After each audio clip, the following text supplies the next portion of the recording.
I am just going with the flow. ನನಗೆ ಇಂಡಸ್ಟ್ರಿಯ ಬಗ್ಗೆ ಯಾವ ಕಂಪ್ಲೇಂಟ್ಸು ಇಲ್ಲ. ಆದರೆ ಬೆನಿಫಿಟ್ ಜಾಸ್ತಿ ಇರುತ್ತೆ ಅಂತ ಹೇಳ್ತಾರಲ್ಲ. ಈಗ ನೆಪೋ ಅಂತ ಬಹಳ ಈ ಒಂದು ವರ್ಷದಲ್ಲಿ ಇನ್ನೂ ಜಾಸ್ತಿ ನಾವು ನೋಡ್ತಾ ಇದ್ದೀವಿ. ನೆಪೋ ಕಿಡ್ಸ್ಗೆ ಬೆನಿಫಿಟ್ಸ್ ತುಂಬ ಜಾಸ್ತಿ ಇರುತ್ತೆ ಅಂತ ಹೇಳ್ತಾರೆ. ನೀವು 3ನೇ ತಲೆಮಾರು, ನಿಮ್ಮ ತಾತ ಅವರು ಸಿನಿಮಾ ಇಂಡಸ್ಟ್ರಿಗೆ ಕೊಡುಗೆ ಕೊಟ್ಟಿದ್ದಾರೆ, ನಿಮ್ಮ ತಂದೆಯವರು ಕೊಡುಗೆ ಕೊಟ್ಟಿದ್ದಾರೆ. ಅದರ ಬೆನಿಫಿಟ್ ನಿಮಗೆ ಸಿಕ್ಕಿದೆಯಾ ಅಥವಾ ಅದರಿಂದ ಜಾಸ್ತಿ ಕಷ್ಟನೇ ಈ ಆಗಿದೆ? ನೆಪೋ ಕಿಡ್ಸ್ ಅನ್ನೋದು ಬರೀ ಕನ್ನಡ ಅಂದರೆ ಸಿನಿಮಾ ಇಂಡಸ್ಟ್ರಿಗೆ ಮಾತ್ರ ಸೀಮಿತನಾ? I don't know, because that's a big question mark. Politics ಅಲ್ಲೂ ಅದು ಅಲ್ವಾ? ನಾನು ಹೇಳೋದು ಪಾಲಿಟಿಕ್ಸ್ ಇರ್ಬೋದು. Doctor, I have my own friend doctor whose son is a doctor, daughter ಇಲ್ಲ is a doctor, and the second son is also a doctor. So I know lot of politicians whose kids are. But ನನಗೆ ಒಂದು ಅನ್ಸೋದೇನು ಅಂದರೆ, ಒಬ್ಬ ತಂದೆ ಆದವನು ಅವರ ಮಕ್ಕಳಿಗೆ first hero ಆಗಿರ್ತಾನೆ. ಕರೆಕ್ಟ್? ನನಗೆ ಇವತ್ತಿನವರೆಗೂ ಎಲ್ರಿಗೂ I feel I treat my father as my best friend and my first hero. ನಾನು ನಮ್ಮ ಅಪ್ಪನ ಥರ ಆಗ್ತೀನಿ ಅಂದರೆ ತಪ್ಪೇನು ಅಂತ. ಇವಾಗ if my son looks up to me, ನಾನು ನಮ್ಮ ಅಪ್ಪನ ಥರ ಡೈರೆಕ್ಟರ್ ಆಗಬೇಕು ಅಂದರೆ ತಪ್ಪೇನು ಅಂತ. ನಾನು ಒಂದೇ ಒಂದು ವಾದ ಅಂದರೆ, ಕಳ್ಳನ ಮಗ ಕಳ್ಳ ಆಗದಿದ್ರೆ ಸಾಕು ಅಲ್ವಾ? So I want to be my like my dad ಅನ್ನೋದು ವಾಟ್ಸ್ ರಾಂಗ್? ಇವಾಗ ನನಗೆ ಲೊಕೇಶನ್ ನೋಡ್ಬಿಟ್ಟು ಏನು ಆ್ಯಕ್ಟಿಂಗ್ ಮಾಡ್ತಾರೆ ಗುರು, ನಾನು ಮಾಡಬಾರ್ದು, ಈ ಥರ ಸಖತ್ತಾಗಿದೆಯಲ್ಲ ಅಂತ ಅನ್ನಿಸ್ಲೇಬೇಕು. ಸಚಿನ್ ಮಗನಿಗೆ ನಮ್ಮಪ್ಪ ಹಿಂಗೆ ಆಡ್ತಾನೆ, ನಾನು ಯಾಕೆ ಹಂಗೆ ಆಗಬಾರ್ದು ಅಂತ ಅನ್ನಿಸ್ಲೇಬೇಕು ಅಲ್ವಾ? So I don't think that there is something called as ನೆಪೋಟಿಸಮ್ಗೆ ಅರ್ಥ ನನಗೆ ಗೊತ್ತಿಲ್ಲ. ಬಟ್ ಇಲ್ಲ, ನಾನು ಯಾಕೆ ಈ ಪ್ರಶ್ನೆ ಕೇಳ್ತೀನಿ ಅಂದರೆ, ನಾನು ಬಹಳಷ್ಟು ಜನ ಸ್ಟಾರ್ಗಳ ಹತ್ರ ಹೀಗೆ ಬೆಂಗಳೂರು ಬಸ್ಸಲ್ಲೂ ಮಾತಾಡಿದ್ದೀನಿ, ಹೀಗೆ ಹೊರಗೂ ಮಾತಾಡಿದ್ದೀನಿ. ಅವ್ರು ಹೇಳೋದು ಎಷ್ಟು ಬ್ಲೈಂಡ್ಲಿ ಒಂದು ಬ್ಲೇಮ್ ನಮ್ಮ ಮೇಲೆ ಮಾಡಿಬಿಡ್ತಾರೆ ಅಂತ ಹೇಳಿ, ನಮಗೆಲ್ಲವೂ ರೆಡ್ ಕಾರ್ಪೆಟ್ ಹಾಕಿ ಕೊಟ್ಟುಬಿಡ್ತಾರೆ, ಸಿಲ್ವರ್ ಸ್ಪೂನಲ್ಲಿ ನಮ್ಗೆ ಸರ್ವ್ ಮಾಡಿಬಿಡ್ತಾರೆ ಇಂಡಸ್ಟ್ರಿಯಲ್ಲಿ ಅಂತ ಅವ್ರಿಗೆ ಅನಿಸುತ್ತೆ. ಬಟ್ ನಾವು ಪಟ್ಟಿರೋ ಕಷ್ಟಗಳು ನಮಗೆ ಗೊತ್ತಿದೆ ಅಂತ. ಖಂಡಿತ ಹೌದು. ಯಾಕಂದರೆ ಇವಾಗ ತುಂಬ ಜನ ಇದ್ದಾರೆ ಆರ್ಟಿಸ್ಟ್ ಮಕ್ಕಳು ನಮ್ಮ ಇಂಡಸ್ಟ್ರಿಯಲ್ಸ್, ಅಲ್ಲೂ ತುಂಬ ಜನ ಇದ್ದಾರೆ. Have they not come up the hard way and ಅವರ ಸ್ಟ್ರೈಕ್ ರೇಟ್ 100% ಇದೆಯಾ? ಇಲ್ಲ. They would have gone through problems starting from anybody and any. Prajwal ಆಗಿರ್ಬೋದು, ನಾನಾಗಿರ್ಬೋದು. ಆಮೇಲೆ ಒಂದು ಟೈಮಲ್ಲಿ ನಾವು ಬಂದಂಥ ಟೈಮಲ್ಲಿ 16 ಜನ ಹೀರೋಗಳು ಇಂಟ್ರೊಡ್ಯೂಸ್ ಆಗಿದ್ದು. ಸೊ ಇಟ್ ವಾಸ್ ಲೈಕ್ ಓ, ಆ ಥರ ಇದ್ದಿದ್ದು. And it's very difficult. ಯಾಕಂದರೆ ಒಂದು ನನ್ನ ತಂದೆ ಮಾಡಿದಂಥ ಸಿನಿಮಾಗಳನ್ನ ನೀವು ಲೆಕ್ಕ ಹಾಕ್ಕೊಂಡ್ರೆ, ಒಂದು ಕಾದಂಬರಿ ಆಧಾರಿತ, ಒಂದು ಸಾಮಾಜಿಕವಾದಂಥದ್ದು, ಒಂದು ಮೈಥಾಲಜಿ. ಇವಾಗ ಯಡಿಯೂರು ಸಿದ್ಧಲಿಂಗೇಶ್ವರ ಇರ್ಬೋದು, ಭಕ್ತ ಸಿರಿಯಾಳ ಇರ್ಬೋದು, ಆ ಸಿನಿಮಾಗಳನ್ನ ನಾನು ಇಮ್ಯಾಜಿನ್ ಮಾಡ್ಕೊಳಕ್ಕಾಗಲ್ಲ that I can perform like that. Some cinema, ಒಂದೊಂದು cinema like Ganayogi Panchakshara Gavai, it is impossible, ನನ್ನ ಹತ್ರ ಪರ್ಫಾರ್ಮ್ ಮಾಡೋದಕ್ಕಾಗಲ್ಲ. ಸೊ ಹಾಗಾಗಿ ನಾವು ಬಂದಾಗ ನಮ್ಮದೊಂದು ಬೇರೆ ಟ್ರೆಂಡ್ ಇತ್ತು. ಏನೋ ಒಂದೊಂದು ಡಾನ್ಸ್ ಬಿಕೇಮ್ ವೆರಿ ಹೈಲೈಟೆಡ್, ಒಂದು ಫೈಟ್ ಬಿಕೇಮ್ ವೆರಿ ಹೈಲೈಟೆಡ್, ಒಂದು ಹೀರೋಯಿನ್ ಜೊತೆ ಒಂದು ಮಾತುಕತೆ ಬಿಕೇಮ್ ವೆರಿ ಹೈಲೈಟೆಡ್. ಸೊ ಈ ಥರ ಇದ್ದಾಗ there is a change over. And ಆ ಕಂಪ್ಯಾರಿಸನ್ನು ಬರೋದೋಗಿರೋದು ಎಲ್ಲ ಇಟ್ಸ್ ಆ್ಯಕ್ಚುಲಿ ಏನು ಅಂದರೆ, ನಮಗೆ ಗೊತ್ತಿಲ್ಲ ಯಾವ ಥರ ಪರ್ಫಾರ್ಮ್ ಮಾಡ್ತೀವಿ ಅಂತ. ನಾನು I don't no. There are certain cinemas which I've enjoyed a lot. Selfie mummy, Google daddy, I've enjoyed a lot acting in that. ಅದು ಎಷ್ಟು ಜನ ನೋಡಿ ಅದರ ಬಗ್ಗೆ ಖುಷಿ ಪಟ್ಟಿದ್ದಾರೆ ಅಂದರೆ. ಸೊ ಆಮೇಲೆ ಟಿಪಿಕಲ್ ಕೈಲಾಸ್ ಅಂತ ಒಂದು ಸಿನಿಮಾ ಮಾಡ್ತೀನಿ. I love that cinema. ನಾನು ಪ್ರೊಡ್ಯೂಸ್ ಮಾಡಿದಂಥ ಎಲ್ಲಿದ್ದೆ ಇಲ್ಲಿ ತನಕ we wanted to do a commercial cinema full of mirch masala and GST. ನಾವು ಇದು ಕಂಪ್ಲೀಟ್ ನಾನು ವಿಷನ್ ಇಟ್ಕೊಂಡಿದ್ದೆ, ಇದನ್ನು ನಗಿಸ್ಬೇಕು, ಬೇರೆ ಇನ್ನೇನು ಬೇಡ. So that journey is it's life ಒಂಥರ ವೆರಿ ಬ್ಯೂಟಿಫುಲ್. ಆ್ಯಂಡ್ ಇವಾಗ ಇಲ್ಲಿಗೆ ಬಂದು ನಿಂತಿದ್ದೀನಿ, ಒಬ್ಬ ಡೈರೆಕ್ಟರ್ ಅಂತ ಅನ್ನಿಸ್ಕೊಂಡಿದ್ದೀನಿ. It's not a easy job. And ನನ್ನ ತಂದೆ ಯಾವತ್ತೂ ನನಗೆ ಫೋರ್ಸ್ ಮಾಡಿಲ್ಲ ಆ್ಯಕ್ಟರ್ ಆಗು ಅಂತ. ನಿಮಗೂ ಆ್ಯಕ್ಟರ್ ಆಗಬೇಕು ಅಂತ ಇಷ್ಟ ಇಲ್ಲ. I wanted to be a chartered accountant because I was good in studies.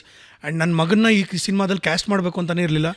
I had plan for a girl child. ಅಂದರೆ ಒಂದು ಇಮೋಟ್ ಚೆನ್ನಾಗುತ್ತೆ, ಆ ಒಂದು ಫೀಲಿಂಗ್ಸ್ನ ತರ್ಬೋದು ಅಂತ.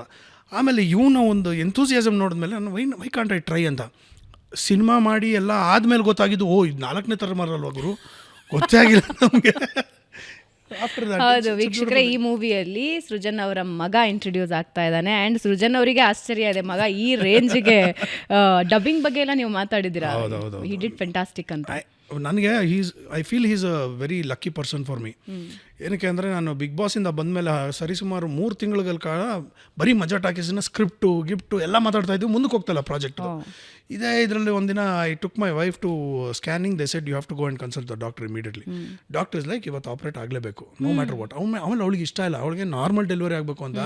ದಿನ ಮನೆ ಗುಡಿಸೋದೇನೋ, ಸಾರಿಸೋದೇನೋ, ಬಟ್ಟೆ ಹೋಗೋದೇನೋ, ಪಾತ್ರೆ ತೊಳೆಯೋದೇನೋ ಎಲ್ಲ ನಾರ್ಮಲ್ ಆಗಬೇಕು ಅಂತ. Because she started crying. ಇಲ್ಲ ಹಿಂಗೆ ಅಂತ ನಾನು ಅದಕ್ಕೆ ಅಂದೆ, ಇಲ್ಲಮ್ಮ ಏನೋ ಒಂದು ಕಾರಣ ಇರ್ಬೋದು, ಬಾಯಲ್ಲಿ ಹೋಗೋಣ ಅಂದ್ಬಿಟ್ಟು ಅವಳನ್ನ ಕನ್ವಿನ್ಸ್ ಮಾಡಿ ಹೋದೆ. ಗಂಡು ಮಗು ಆಯಿತು. I was with her in the delivery room. She got operated obviously ಇದಾಗಲಿಲ್ಲ, ನಾರ್ಮಲ್ ಆಗಲಿಲ್ಲ. So she got operated and we very happy with the kid. ಬಂದೆ ತೋರಿಸ್ದೆ ಮಗುನ, ಗಂಡು ಮಗು ಅಂತಂದೆ. ಹಿಂಗೆ ಮತ್ತೆ ಡಾಕ್ಟರ್ ಹತ್ರ ಕೊಟ್ಬಿಟ್ಟು ಕ್ಲೀನ್ ಮಾಡಿ ನಾನು ಡ್ರೆಸ್ ಚೇಂಜ್ ಮಾಡ್ಕೊಂಡು ಆಚೆ ಬಂದೆ. I got a call saying that ಮಜಾ ಟಾಕೀಸ್ ವಾಸ್ ಅಪ್ರೂವ್ಡ್. ಸೊ ನನಗೆ ಅಲ್ಲಿಂದ ಒಂಥರ ಒಂದು ಪಾಸಿಟಿವಿಟಿ ಅವನು ಅಂದರೆ ಅದೊಂದು ಭಾಳ ಖುಷಿ ಕೊಡುತ್ತೆ. ಆಮೇಲೆ ಡಬ್ಬಿಂಗ್ ಇದನ್ನು ಅವನ ಕೈಲೇ ಸ್ಟಾರ್ಟ್ ಮಾಡಿಸಿದ್ದು ಫಸ್ಟು. ನನಗೆ ಡಬ್ಬಿಂಗ್ ಅಂದರೆ ಫಸ್ಟ್ ಆಫ್ ಆಲ್ ಆಗಲ್ಲ, ಐ ಹೇಟ್ ಟು ಡಬ್, ಆಯಿತಾ, ಹೇಳಿದ್ದೀನಿ ಮತ್ತೆ ಹೇಳ್ಬೇಕಲ್ಲ ಅಂತ. ಬಟ್ ಅವನು ಶುರು ಮಾಡ್ದ, ನಾನು ಒಂದು 2 ದಿನ 3 ದಿನ ತೊಗೋತಾನೆ ಅಂದ್ಕೊಂಡೆ, ಒಂದು ದಿನದಲ್ಲಿ ಮುಗಿಸ್ಬಿಟ್ಟ. ಒಂದು ದಿನದಲ್ಲಿ ಈ ಒಂದೇ ಸ್ಟ್ರೆಚ್ಚು. ಆಮೇಲೆ ನಾನು ಹೋಗ್ಬಿಟ್ಟು ನನ್ನ ಡಬ್ಬಿಂಗ್ ಹೋಗಿ ನಾನು ನೋಡಬೇಕಾದ್ರೆ ನಾನು ಇಷ್ಟು ಚೆನ್ನಾಗಿ ಸಿಂಕ್ ಮಾಡಿದ್ದಾನ ಇವನು. ಅಯ್ಯೋ ಇವ್ರ ಅಪ್ಪರಿಗೆ ಡಬ್ಬಿಂಗ್ ಅಂದರೆ ಅಷ್ಟು ಚೆನ್ನಾಗಿ ಸಿಂಕ್ ಮಾಡಿದ್ದಾನೆ. ವೇರಿಯೇಷನ್ಗಳು ಬ್ಯೂಟಿಫುಲ್ ಆಗಿದೆ and the intonations that is given. ನನಗೆ ಒಂದ್ಸಲ ಖುಷಿ ಆಯಿತು. Okay, my decision was not wrong ಅಂತ.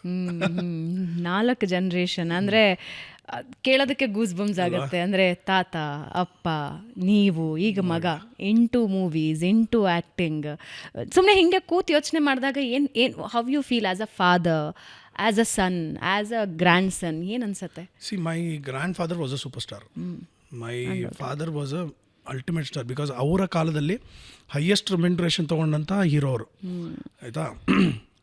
ಭೂತಯ್ಯನ ಮಗ, ಅಯ್ಯೋ, ಪಂಚಾಕ್ಷರಿ, ಪರಸಂಗದ ಗಂಡಿದೆ, ಬ್ಯಾಂಕರ್ ಮಾರ್ಗಯ, ಎಲ್ಲಿಂದಲೋ ಬಂದವರು, ಪಟ್ಟಣಕ್ಕೆ ಬಂದ ಪತ್ನಿಯರು, list goes on and on. He's done amazing cinemas. But he was grounded, he was very humble. ಎಷ್ಟೋ ವರ್ಷಗಳು ಅವರು ಸ್ಕೂಟ್ರಲ್ಲೇ ಓಡಾಡಿದ್ದು, ಕಾರ್ ತೊಗೊಳೋದಕ್ಕೆ ಹೋಗಲಿಲ್ಲ. ಏನಕ್ಕೆ ಅಂದರೆ ಕಾರ್ ತೊಗೋಬೋದು, ಅಕಸ್ಮಾತ್ ಏನಾದರೂ ನಾನು ಕಾರ್ನ ಅಫೋರ್ಡ್ ಮಾಡೋಕ್ಕಾಗಲಿಲ್ಲ ಅಂತ ಮತ್ತೆ ಬೈಕಿಗೆ ಬಂದುಬಿಟ್ರೆ ಎಲ್ಲರೂ ರೇಗಿಸ್ತಾರೆ ನನಗೆ, ನೋಡ ಕಾರಲ್ಲಿ ಮೆರೆದವ್ ನೀನು, ಇವಾಗ ಬೈಕಲ್ಲಿ ಸ್ಕೂಟ್ರಲ್ಲಿ ಓಡಾಡ್ತೀನಿ, ನಾನು ಸ್ಕೂಟರಲ್ಲೇ ಓಡಾಡ್ಕೊಂಡಿರ್ತೀನಿ ಅಂತ ಇದ್ದವರು. ನನ್ನ ಗಲಾಟೆಗೆ ಅವರು ಪ್ರೇಮಲೋಕ ಸಿನಿಮಾ ನೋಡ್ಬಿಟ್ಟು ನಾನು ಗಲಾಟೆ ಮಾಡಿದ್ದಕ್ಕೆ ಇನ್ಸೂಸಿಗೆ ತೊಗೊಂಡ್ರು. ನನ್ನ ಇಡೀ ಯೌವನ ಅದರಲ್ಲೇ ಕಳೆದಿದ್ದೀನಿ ನಾನು, ಅದೇ ಬೈಕಲ್ಲೇ. All my college everything was on that bike. So ಹಾಗಾಗಿ ನನಗೋಸ್ಕರ ತೊಗೊಂಡಿದ್ದು. ನಮ್ಮ ಅಕ್ಕ ಕಾರ್ ಕಲಿಬೇಕು ಅಂದ್ಬಿಟ್ಟು ಒಂದು ಫಿಯಟ್ ಗಾಡಿ ತೊಗೊಂಡಿದ್ದು. ಅದ್ರ ಮೇಲೆ ನಮ್ಗೆ ಯಾವ ಆಡಂಬರನೂ ನಮಗೆ ಗೊತ್ತಿಲ್ಲ. ಓಕೆನಾ. ಸೊ ಲುಕಿಂಗ್ ಆ್ಯಟ್ ದ ಏನಂದರೆ ಮಾರಲ್ಸ್ ನನಗೆ ಕೊಟ್ಟಿರೋದು, ನನ್ನ ತಂದೆ ಕೊಟ್ಟಿರೋದ್ರಲ್ಲಿ ನಾನು ಕೆಲವೊಂದು ವಿಚಾರಗಳನ್ನ I want to give it to my son and I am like that because ನನ್ನ ತಂದೆ ನನಗೆ even today he is the first he is my best friend. So I somehow in my subconscious I talk to him feeling that he is listening to me ಅಂತ. And ಬೆಳಗ್ಗೆ ಎದ್ದ ತಕ್ಷಣ first ನೋಡೋದೇ ನಮ್ಮ ತಂದೆ ಫೋಟೋ, ಆಮೇಲೆ ದೇವ್ರ ಫೋಟೋಗಳು ನನಗೆ. ಸೊ ಈ ಥರದ್ದೆಲ್ಲ ತುಂಬ ಕನೆಕ್ಟು. ಆಮೇಲೆ ದೊಡ್ಡವನ್ನ ಸುಮ್ಮನೆ ಅವಾಗ ತಪ್ಕೊಂಡು ನನ್ನ ಅಪ್ಪ ಅಂತ ಇರ್ತೀನಿ. ಅವನು ಸೊ ದಟ್ಸ್ ಒನ್ ಫೀಲ್ ಅಲ್ಲ, ಗಂಡು ಮಗು ಹುಟ್ಟಿದ್ರೆ ತಂದೆ ವಾಪಸ್ ಬಂದರು ಅನ್ನೋದು, that's a belief. So I always cuddle him up ಅನ್ಸಿ ಅಪ್ಪ ಅಂದ್ಕೊಂಡು ಅವನು ಏನಪ್ಪ ಬೇಕು ನಿಮಗೆ ಅಂತ ಹೇಳ್ತಾರೆ. So that beautiful bondage touchwood ಹಂಗೆ ಇರಲಿ. ಬೆಳೀತಾ ಇದ್ದಾವೆ ಮಕ್ಕಳು, ಅದೊಂದು ಬೇಸರ, ಬೆಳೆದು ಬಿಟ್ರೆ ಅವ್ರದ್ದೇ ಜೀವನ ಹೋಗ್ಬಿಡುತ್ತೆ. And then you are in a age where you need kids and they are busy, ಅವ್ರ ಪಾಡಿಗೆ ಅವ್ರು ಬಿಸಿ ಇರ್ತಾರೆ. But face of life, it's okay. And ನನ್ನ ಮಗನ ಒಂದು ಪರ್ಫಾರ್ಮೆನ್ಸು ನನಗೆ I want people to save. Because ನೀವು GST ಏನು ಅಂತಂದರೆ ನನ್ನ ಸಿನಿಮಾ ಹೆಂಗೆ ಮಾಡಿದ್ದೀನಿ ಗೊತ್ತಾ, ಯಾರೂ ಮಾಡೋಕ್ಕೆ ಸಾಧ್ಯ ಇಲ್ಲ ಅಂಥ ಸೂಪರ್ ಸಿನಿಮಾ, ಎಕ್ಸ್ಟ್ರಾರ್ಡಿನರಿ, ಇದು ಯಾವುದು ಹೇಳಲ್ಲ ನಾನು ಹೇಳೋದೇ ಇಲ್ಲ. I want people to say it because ನಾನು ಯಾರೇ ಕೇಳಿದ್ರು ನಾನು ಹೇಳ್ತಾ ಇರೋದು ಒಂದೇ ಒಂದು, ದಯವಿಟ್ಟು ನೀವು ಪಿಕ್ಚರ್ ನೋಡ್ಬಿಟ್ಟು ಹೇಗಿದೆ ಅಂತ ಹೇಳಿ. ಇವಾಗ ನನ್ನ ಪಿಕ್ಚರ್ ನೀವು ಕೇಳಿದ್ರೆ ಪಿಕ್ಚರ್ ನಾನು ಡಬ್ಬ ಥರ ಇದೆ ಅಂತ ಹೇಳ್ತೀನಿ, ನಾನು ಹೊಗಳ್ಗೆ ಸಖತ್ತಾಗಿ ಮಾಡಿದ್ದೀನಿ ನಾನು ಹೇಳಲ್ಲ ಅದನ್ನು. I want to put a full stop there, leave it to the people. ಅವ್ರಿಗೇನು ಅನ್ಸುತ್ತೆ ಹೇಳಿದಾಗ ಸ್ವೀಕರಿಸ್ತೀನಿ. ಚೆನ್ನಾಗಿದೆ ಅಂದರೆ ಥ್ಯಾಂಕ್ ಯು, ಚೆನ್ನಾಗಿಲ್ಲ ಅಂದರೆ ತಿತ್ಕೋತೀನಿ. ಲವ್ಲಿ.